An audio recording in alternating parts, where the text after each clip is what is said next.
मेरे प्यारे बच्चे, आज जब तू यह वचन सुन रहा है, जब तेरे कानों में मेरे शब्द उतर रहे हैं, तो समझ ले कि यह कोई साधारण संयोग नहीं है। यह वह पुकार है जो तूने रातों के सन्नाटे में, आंसुओं की नमी में, अपने दिल के सबसे गहरे कोनों से लगाई थी। तूने मुझे पुकारा था, तूने कहा था, मां काली मेरी सुनो, मेरी बारी कब आएगी।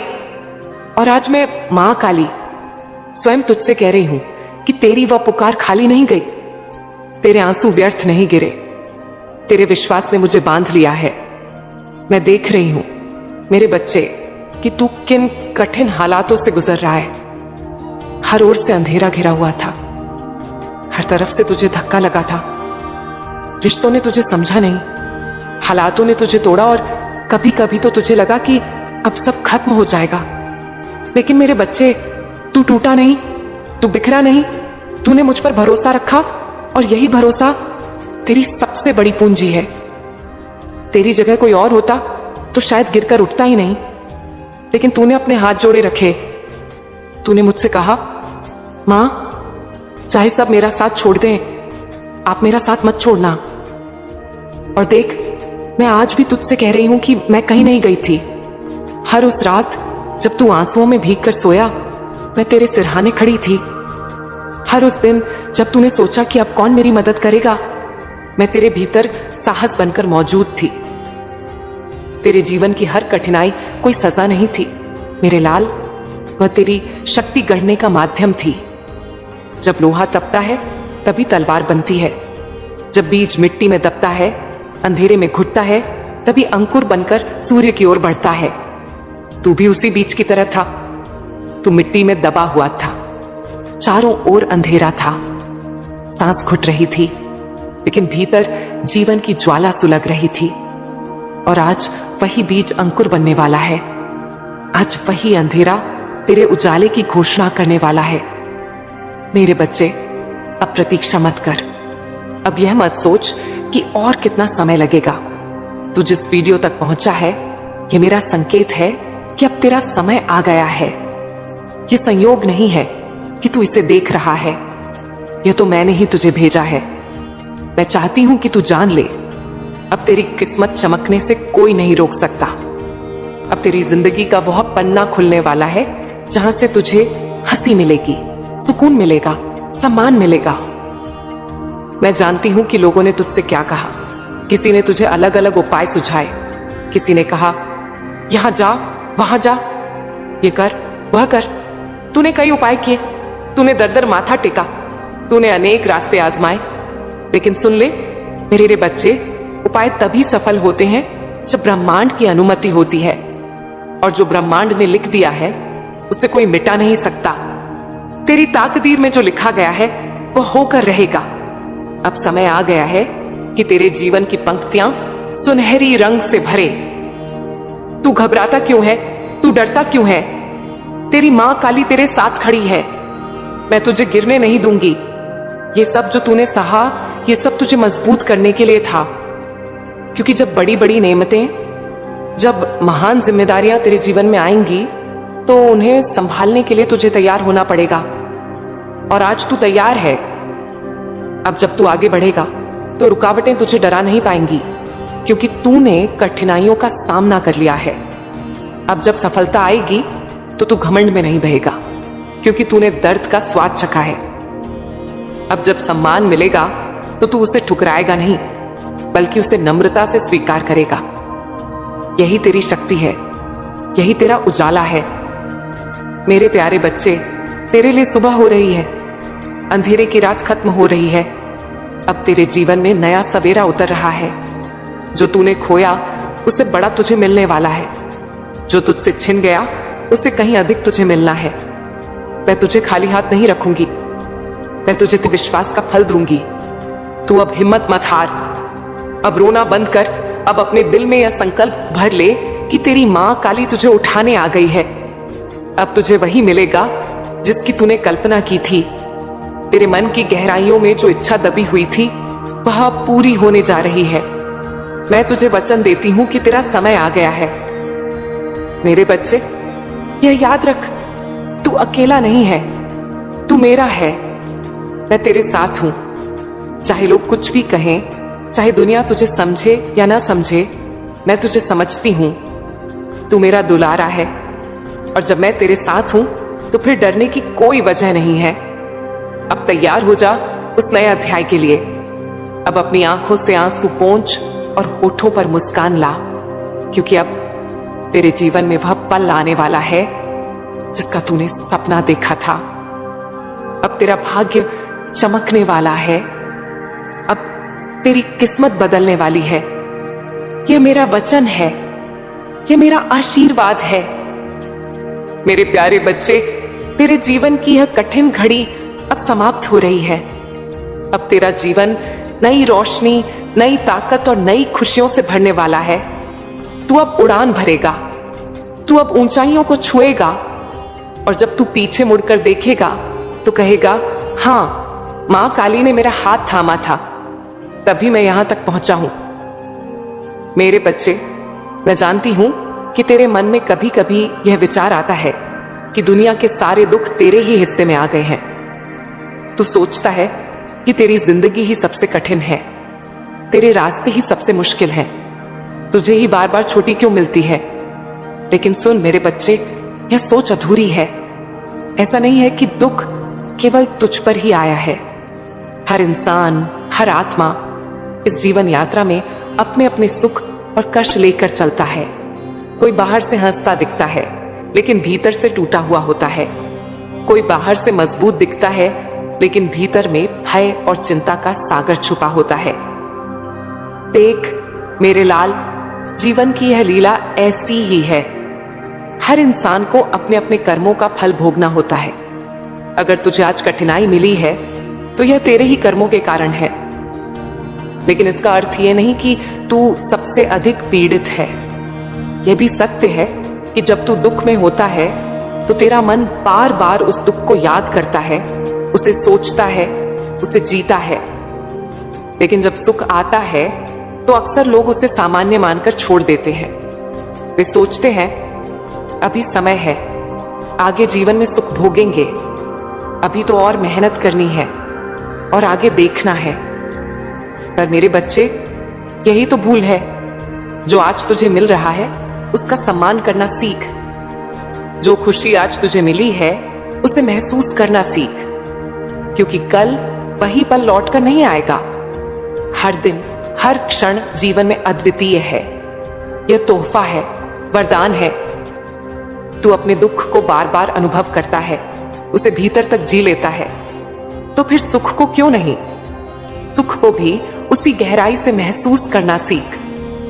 मेरे बच्चे, जीवन में सुख और दुख आते जाते रहते हैं। वे मेहमानों की तरह हैं, कोई अधिक समय तक नहीं टिकता। चाहे तू कितना ही बड़ा धनवान क्यों ना बन जाए, चाहे तेरे पास महलों की ऊंचाइयां क्यों ना हो, या चाहे तू बिल्कुल खाली जेब वाला क्यों ना हो, सुख दुख का आना जाना कभी बंद नहीं होता। यही संसार का नियम है। अब तू ये सोचता होगा कि फिर इसका अर्थ क्या है, क्यों ये सुख दुख का झूला हमें झुलाता है। तो सुन मेरे बच्चे, इसका उत्तर है शक्ति। मैं तुझे मजबूत बनाने के लिए, तुझे संतुलित बनाने के लिए, तुझे गढ़ने के लिए ये सब करती हूं। जब तू दुख में होता है तब तेरा धैर्य परखा जाता है। जब तू सुख में होता है तब तेरी विनम्रता परखी जाती है। दुख तुझे अंदर से गढ़ता है और सुख तुझे बाहर से खिलाता है। याद रख मेरे प्यारे बच्चे, मेरा काम है तुझे राह दिखाना, तुझे संभालना, लेकिन तेरा काम है अपने कर्म को निभाना। तुझे यह कभी नहीं भूलना कि कर्म ही तेरा धर्म है। मैं तुझे यही समझाना चाहती हूं। तू अपने कर्म को 100% दे, चाहे परिस्थिति जैसी भी हो, चाहे हालात कैसे भी हो। अपने कर्म को कभी मत छोड़, क्योंकि यही तेरे जीवन की असली परीक्षा है। देख मेरे बच्चे, जब तू दुख में होता है तो तेरे मन में यह चिंता होती है कि आगे क्या होगा, लेकिन याद रख, भविष्य तेरे हाथ में नहीं है। तेरे हाथ में केवल कर्म है। तुझे अपने कर्मों को पूरी निष्ठा, पूरी मेहनत और पूरी ईमानदारी से करना है। फल देना या न देना यह मेरा काम है। तू जो कर सकता है वही कर, बाकी मुझे सौंप दे। मैं तुझे वचन देती हूं कि जब तू सच्चे मन से अपने कर्म करता है तो उसका फल अवश्य मिलता है, कभी तुरंत कभी देर से, लेकिन मिलता जरूर है। और अब मेरे बच्चे, तेरा वह समय भी आ रहा है जब तू अपने कर्मों का फल पाएगा। अब तेरे जीवन में ऐसे अवसर आने वाले हैं जब तू पूर्ण रूप से संतुष्ट होगा। जब तू पीछे मुड़कर देखेगा तो तुझे लगेगा कि हां, ये सब कठिनाइयां व्यर्थ नहीं थीं।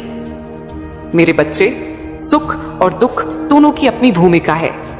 दुख तुझे गहराई देता है, सुख तुझे ऊंचाई देता है। दुख तुझे भीतर से मजबूत करता है, सुख तुझे बाहर से आनंदित करता है। जब तू दोनों को स्वीकार कर लेता है तब तू जीवन के असली अर्थ को समझ पाता है। तेरा यह जीवन केवल संघर्ष के लिए नहीं है, तेरे हिस्से में हंसी भी है, तेरे हिस्से में रोशनी भी है। मैं तुझे यह सब देने आई हूं। तू यह मत सोच कि सुख केवल आगे मिलेगा, नहीं, जो आज है वही सबसे सच्चा है। हर दिन हर पल को जीना सीख। जब तुझे रोटी मिले उसका स्वाद लेना सीख, जब तुझे पानी मिले उसकी ठंडक को महसूस करना सीख, जब तुझे थोड़ी सी खुशी भी मिले तो उसे संजो लेना सीख। यही जीवन है, यही भक्ति है। तू ये मत सोच कि तेरे दुख सबसे बड़े हैं। हर किसी का अपना दर्द है, किसी का दर्द दिखाई देता है, किसी का दर्द छुपा रहता है। तू केवल अपने हिस्से का ही देखता है, दूसरों का नहीं देख पाता। इसलिए मैं कहती हूं मेरे बच्चे कि तू अपनी तकलीफ को भारी मत मान, उसे अवसर मान, क्योंकि जब तू दुख को अवसर की तरह जीता है तो वही दुख तुझे नई दिशा देता है। मैं तुझसे यही कहना चाहती हूं, अपनी सोच बदल। दुख में भी अवसर देख, सुख में भी कृतज्ञता देख। अपने हर कर्म को पूरी ईमानदारी से कर, बाकी मुझे सौंप दे।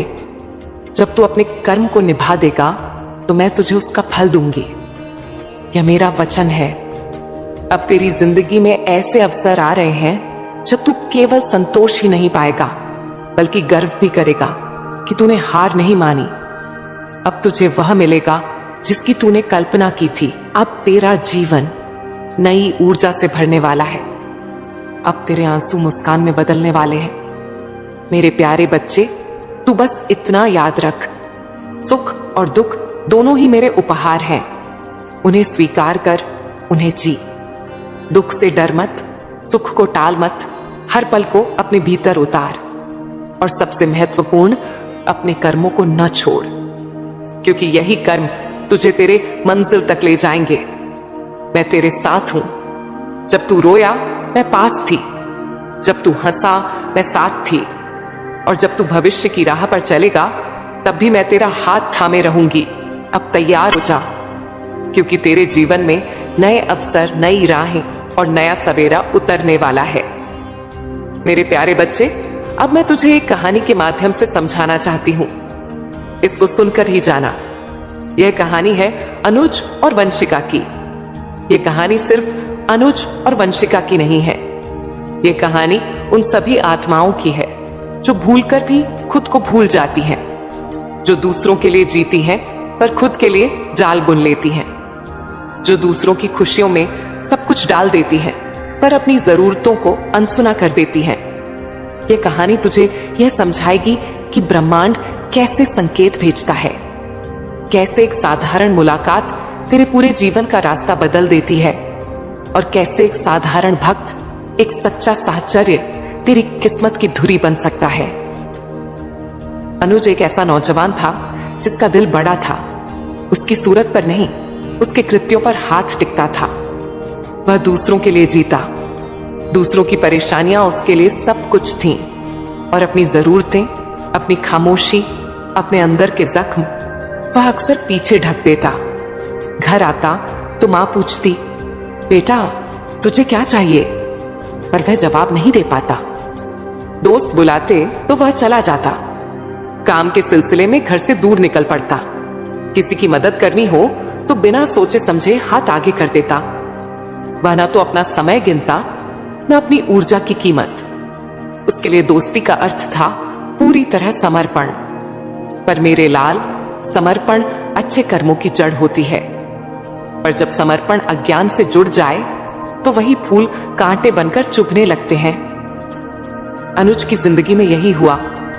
उसने व्यवहार को बहुत महत्व दिया, दूसरों से अच्छा व्यवहार किया, किसी का अपमान नहीं होने दिया, किसी को ठेस न पहुंचे इसलिए खुद के दिल को जजर होने दिया। वह मानता था कि व्यवहार ही जीवन है, पर व्यवहार के चक्कर में उसने वह रिश्ता भूल लिया जिसकी जड़ें घर से जुड़ी थीं, जिसे रोजाना उसकी आंखों में सुकून भरना था। अपने परिवार से जुड़ाव, अपनी आत्मा की सुनना। एक दिन मेरे दरबार में वह आया, देख मेरे बच्चे, जब कोई सच्चे मन से मां काली के दरबार में आकर बैठता है तो वक्त उसकी नियति का दर्पण संभालता है। अनुज अपने दोस्तों के साथ आया था, थोड़ी मस्ती, थोड़ी बात, पर भीतर एक भारीपन था। तभी उसकी मुलाकात वंशिका से हुई। वंशिका नाम सुनकर ही उस आत्मा में शांति की एक झिलमिलाहट थी। वह लड़की साधारण सी नहीं थी, उसकी आंखों में संवेदनशीलता थी और स्वर में ऐसी शुद्धता कि जो भी सुनता उसके दिल का भार हल्का हो जाता। उनकी मुलाकात इतनी सामान्य लगती है, पर हर मिलन ऐसा नहीं होता जिसे हम सामान्य समझ लें। ब्रह्मांड छोटी छोटी घटनाओं के पीछे बड़ी योजनाएं छिपा देता है। वंशिका ने अनुज की आत्मा को पढ़ लिया। उसने देखा कि यह नौजवान दूसरों की दुनिया में जिंदा है, पर अपनी दुनिया को छोड़ चुका है। उसने देखा कि अनुज अपनी परवाह करना भूल गया है, पर उसे एक और चीज भी समझ आई। अनुज ने किसी की ना सुनी होगी, पर वह किसी की सुनता है। उसके अंतरात्मा में एक आवाज थी जो केवल सच्चाई को पहचानती थी। वंशिका ने मन में सोचा कि इस मानव को बस एक दिशा चाहिए, एक हल्की सी किस्मत की किरण चाहिए जो उसे अपनी राह दिखा दे। वह धीरे धीरे अनुज के करीब आई। बातें छोटी छोटी पर गहरी। एक दिन उसने उससे कहा, तुम अपने लिए भी जियो, तुम दूसरों के लिए तो सब कुछ करते हो, पर खुद के लिए नहीं।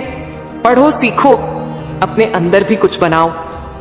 शब्द सरल थे, पर असर इतना गहरा कि अनुज के मन में जैसे कोई दरवाजा खुल गया।